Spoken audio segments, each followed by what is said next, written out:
अमावस्या और पूर्णिमा, दो बहनों की कथा। एक राज्य में एक राजा और एक रानी रहते थे, जिनकी 4 संतानें थी, 2 लड़के और 2 लड़की। एक लड़की का नाम पूर्णिमा तथा दूसरी लड़की का नाम अमावस्या था। पूर्णिमा घर के कामों में निपुण थी और घर का पूरा काम करती थी और भगवान की पूजा अर्चना भी किया करती थी। इसके अतिरिक्त वह गौ माता की सेवा भी किया करती थी। और उसकी दूसरी बहन अमावस्या ना ही घर का कोई काम करती थी, ना ही भगवान की पूजा अर्चना करती थी और ना ही गौ माता की सेवा करती थी। पूर्णिमा सर्वगुण संपन्न थी।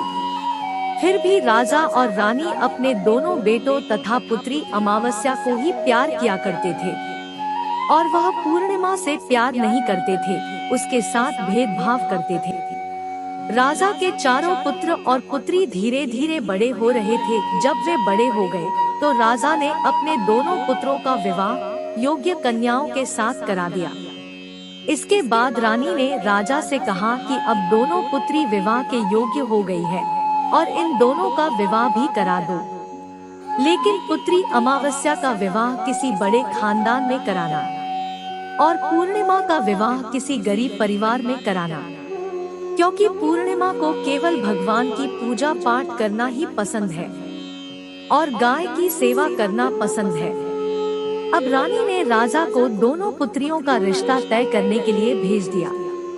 राजा ने अपने पड़ोसी राज्य में जाकर वहां के राजा के पुत्र से अमावस्या का रिश्ता तय कर दिया और वहीं पास के गांव में जाकर एक गरीब परिवार के लड़के से पुत्री पूर्णिमा का रिश्ता भी तय कर दिया। यह सारी बात जाकर राजा ने अपनी रानी से बताया तो रानी यह सोचने लगी कि अब देखते हैं कि भगवान इसकी मदद कैसे करते हैं। यह बहुत ही पूजा पाठ करती है और भगवान में मगन रहती है। पूर्णिमा का भाई और उसकी भाभी पूर्णिमा से बहुत प्यार करते हैं, क्योंकि पूर्णिमा उनके घर के कामों में उनका साथ देती है और कामों में उनका हाथ बताती है। और यही उनकी दूसरी बहन अमावस्या उन पर अपना रौब जमाती है और घर का कोई कार्य नहीं करती। कुछ समय बीत जाने के बाद दोनों पुत्रियों का विवाह हो जाता है। राजा और रानी की विवाह के बाद अपनी दोनों पुत्रियों को विदाई देते हैं। विदाई देते समय राजा और रानी पुत्री अमावस्या को बहुत सारा धन और दौलत देकर विदा करते हैं और पूर्णिमा को भी कुछ भी नहीं देते, खाली हाथ अपने घर से विदा करते हैं। इसके बाद दोनों बहनें अपने अपने ससुराल को चली जाती हैं। कुछ दिन बीत जाते हैं और एक दिन अमावस्या अपने घर पर शिव जी की कथा रखती है, जिसमें वह सभी गांव वाले को निमंत्रण देती है और अपनी बहन पूर्णिमा को नहीं बुलाती। जब गांव की सभी औरतें अमावस्या के यहाँ जाती हैं, तो यहाँ सब दृश्य पूर्णिमा अपने घर के दरवाजे के बाहर बैठकर देख रही होती है। तब वहाँ से गुजर रही औरतें पूर्णिमा से कहती हैं कि तुम्हारी बहन के यहाँ शिव जी की कथा रखी है, क्या तुम नहीं चलोगी? पूर्णिमा ने कहा, मुझे निमंत्रण नहीं आया है, मैं नहीं जा सकती। सभी गांव की औरतों ने पूर्णिमा से कहा, बुलाया नहीं तो क्या हुआ, भगवान शिव की कथा है, तुम हमारे साथ चलो। गांव की सभी औरतों की बात मानकर पूर्णिमा भी उनके साथ भगवान शिव की कथा में अमावस्या के घर चली जाती है। जब अमावस्या की नजर पूर्णिमा पर पड़ती है तो वहाँ कहती है कि तुम यहाँ कैसे चली आई? मैंने तो तुम्हें बुलाया नहीं था। खैर कोई बात नहीं, अब तुम आ ही गई हो तो चुपचाप बैठी रहना। और यह कहते हुए अमावस्या में पूर्णिमा की गरीबी का भी मजाक उड़ाया। पूर्णिमा की आंखों में आंसू आ गए और रोते रोते मन ही मन में पूर्णिमा भगवान शिव से विनती करती है, हे भगवान, क्या पूजा पाठ करना गलत है? गौ माता की सेवा करना गलत है? आखिर मेरी गलती क्या है? आप मुझ पर अपनी कृपा दृष्टि कब बनाएंगे? पूर्णिमा बार बार भगवान शिव से यही कहती रहती। इतने में शिव कथा पूरी हो जाती है और अमावस्या भगवान का प्रसाद बांटने लगती है। वह सभी लोगों को प्रसाद देती है। लेकिन पूर्णिमा को वहाँ प्रसाद नहीं देती। पूर्णिमा बिना प्रसाद के ही अपने घर लौट जाती है। रास्ते में वह यह सोचते हुए चलती है कि यदि बच्चे उससे कथा का प्रसाद मांगेंगे तो वह उन्हें क्या जवाब देगी। उसने सोचा था कि वह अपने मायके, अपने भाई और भौजाई के यहाँ जाएगी और वहाँ जाते हुए बच्चों के लिए कुछ लेकर जाएगी। ऐसा सोचते हुए वहाँ अपने घर वापस लौट आई। घर वापस लौट कर आने के बाद वह अपने पति और बच्चों से कहती है कि वह अपने मायके जा रही है। पति ने कहा ठीक है, और कुछ समय के बाद पूर्णिमा अपने मायके के लिए रवाना हो गई। चलते चलते रास्ते में एक चबूतरा आया जिस पर तुलसी का पौधा लगा था। उस चबूतरा पर एक बूढ़ी अम्मा बैठी हुई थी। वह कोई और नहीं, साक्षात तुलसी माँ थी। उस बूढ़ी माता ने पूर्णिमा से कहा, बिटिया तुम कौन हो और कहाँ जा रही हो? पूर्णिमा अपना परिचय देती है। परिचय देने के बाद बूढ़ी औरत ने पूर्णिमा से कहा कि यहाँ तुलसी का पौधा सूख रहा है, इसमें थोड़ा सा पानी डाल दो और इस चबूतरे की साफ सफाई कर दो, जिससे मुझे थोड़ी ठंडक मिलेगी। पूर्णिमा ने कहा कि ठीक है माँ। पूर्णिमा ने साफ सफाई करने के बाद बूढ़ी अम्मा को भी नहला दिया और बूढ़ी अम्मा की भी सेवा की। बूढ़ी अम्मा ने कहा, बेटिया अब तुम जाओ और वापस आते समय मुझसे मिलते हुए जाना। पूर्णिमा ने बूढ़ी अम्मा से कहा, ठीक है माँ जी। कुछ समय आगे चलने के बाद एक शिव मंदिर आया। वहाँ पर उसे एक बूढ़े बाबा मिले जो मंदिर के बाहर बैठे हुए थे। वह कोई और नहीं, साक्षात भोलेनाथ थे। उन्होंने पूर्णिमा से कहा कि कहाँ जा रही हो बेटी, तुम कौन हो? तब पूर्णिमा ने अपना परिचय दिया। फिर उस बूढ़े बाबा ने पूर्णिमा से कहा, बेटी इस चबूतरे की और इस मंदिर की सफाई कर दो। तब पूर्णिमा ने मंदिर की और चबूतरे की साफ सफाई कर दी और वहाँ पर पूजा अर्चना भी की। तब बूढ़े बाबा ने कहा, बेटी अब तुम जाओ और वापस आते वक्त मुझसे मिलते हुए जाना। पूर्णिमा ने कहा, ठीक है बाबा। आगे चलते चलते कुछ दूर चलने के बाद पूर्णिमा को एक काली जी का मंदिर दिखा। वहाँ भी एक बूढ़ी अम्मा चबूतरे पर बैठी हुई थी। उस बूढ़ी औरत ने भी पूर्णिमा से कहा, यहाँ पर सभी पूजा पाठ करने के लिए आते हैं, लेकिन मंदिर की साफ सफाई करने के लिए कोई नहीं आता। फिर पूर्णिमा मंदिर की और चबूतरे की साफ सफाई कर देती है और पूजा पाठ भी करती है और माता जी का श्रृंगार कर देती है। फिर वह बूढ़ी अम्मा कहती है कि बेटी अब तुम जाओ, लेकिन वापस आते वक्त मुझसे मिलते हुए जाना। पूर्णिमा कहती है ठीक है, और वह आगे चली जाती है। आगे चलते चलते एक नदी आती है। वहाँ पर भी एक बूढ़ी अम्मा बैठी रहती है जो पूर्णिमा से कहती है कि नदी पर स्नान करने तो यहाँ पर सब आते हैं, लेकिन यहाँ की साफ सफाई कोई नहीं करता। पूर्णिमा वहाँ की भी साफ सफाई कर देती है। फिर बूढ़ी औरत कहती है कि बेटी तुम जाओ, लेकिन वापस आते वक्त मुझसे मिलते हुए जाना। वहाँ से पूर्णिमा अपने मायके पहुँच जाती है। वहाँ पर पूर्णिमा के भाई और भाभी उसे देखकर बहुत खुश हो जाते हैं और वे पूर्णिमा की बहुत खातिरदारी करते हैं और उससे बहुत सारी बातें करते हैं और कहते हैं कि बच्चों को भी साथ लेकर आती तो बहुत अच्छा होता। अब कुछ समय के बाद पूर्णिमा ने वापस अपने ससुराल जाने को कहा तो उसकी भाभी ने उसके लिए एक साड़ी दी और थैला में बच्चों के लिए कपड़े और खाने पीने की कुछ चीजें रख दी और कहा कि तुम बहुत दिनों के बाद आती हो। फिर पूर्णिमा की भाभी ने यह थैला पूर्णिमा के हाथ में दे दिया और कहा कि जाओ और जल्दी वापस आना।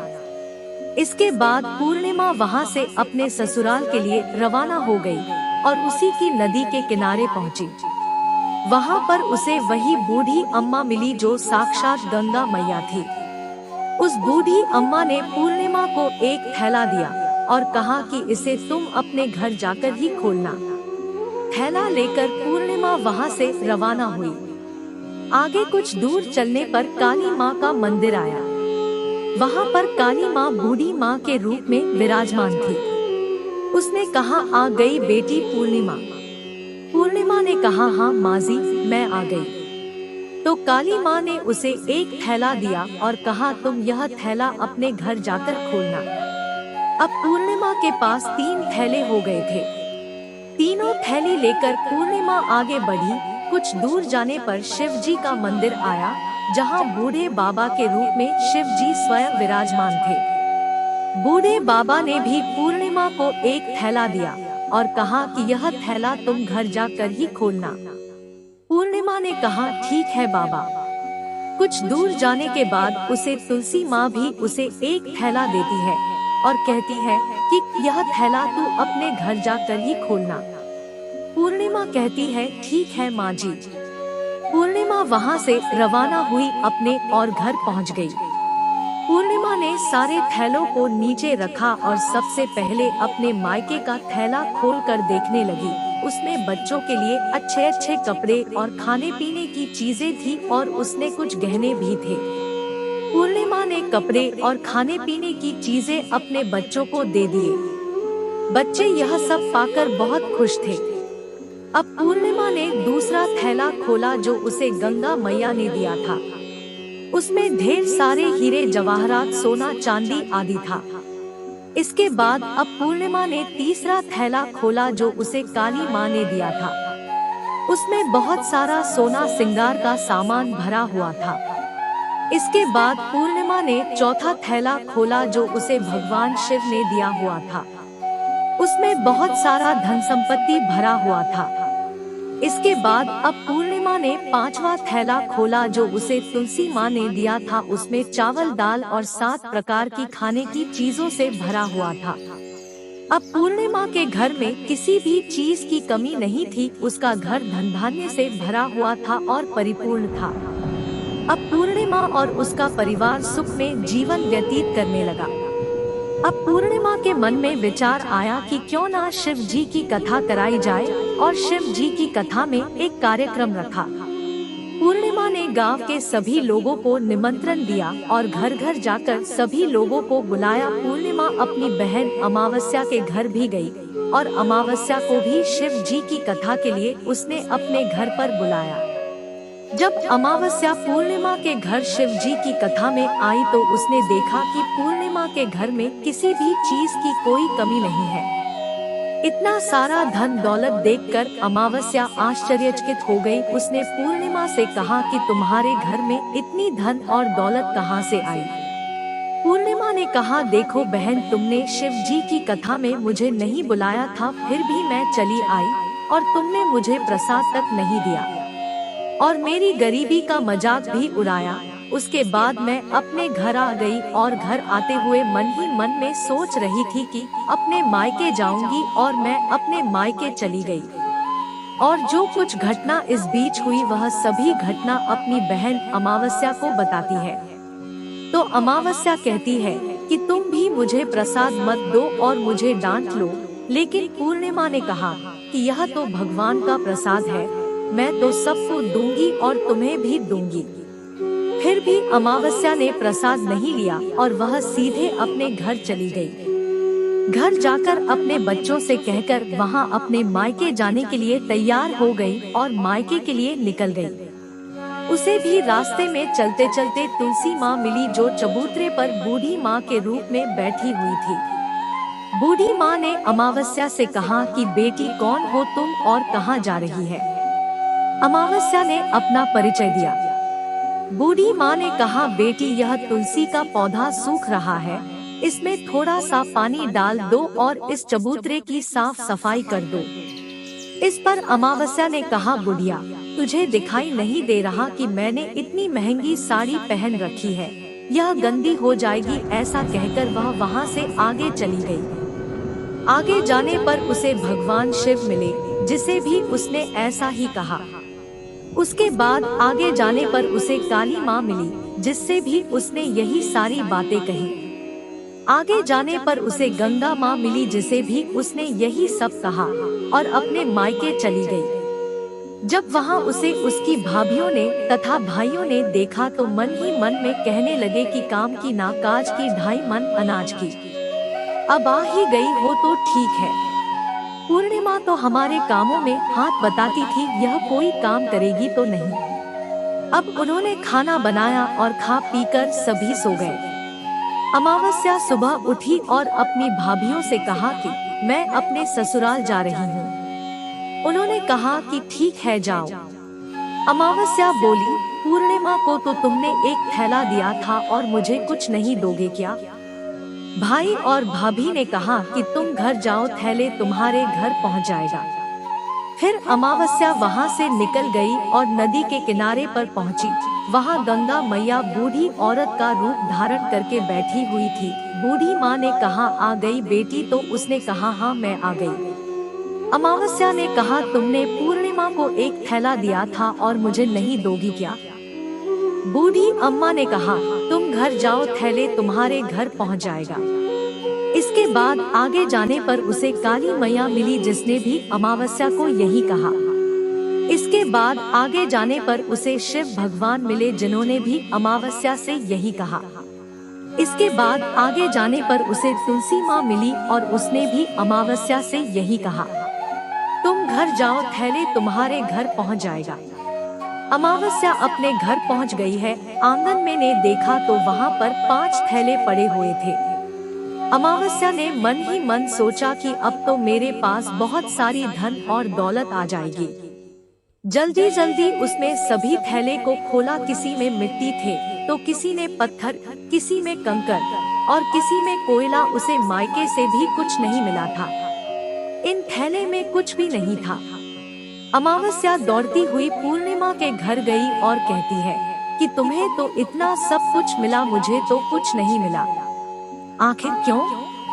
तो पूर्णिमा कहती है कि जब मैं अपने मायके जाती हूँ तो अपनी भाभीियों के साथ उनके कामों में हाथ बटाती हूँ, उनके साथ मिलकर काम करती हूँ। लेकिन तुम ऐसा कुछ नहीं करती, उनकी इज्जत भी नहीं करती, इसीलिए वह तुम्हें भला क्या देंगे। इसके बाद तुमने गंगा मैया को ठुकरा दिया और काली माँ को भी ठुकरा दिया और भगवान शिव को भी तुमने ठुकरा दिया, इसलिए उन्होंने भी तुम्हें कुछ नहीं दिया।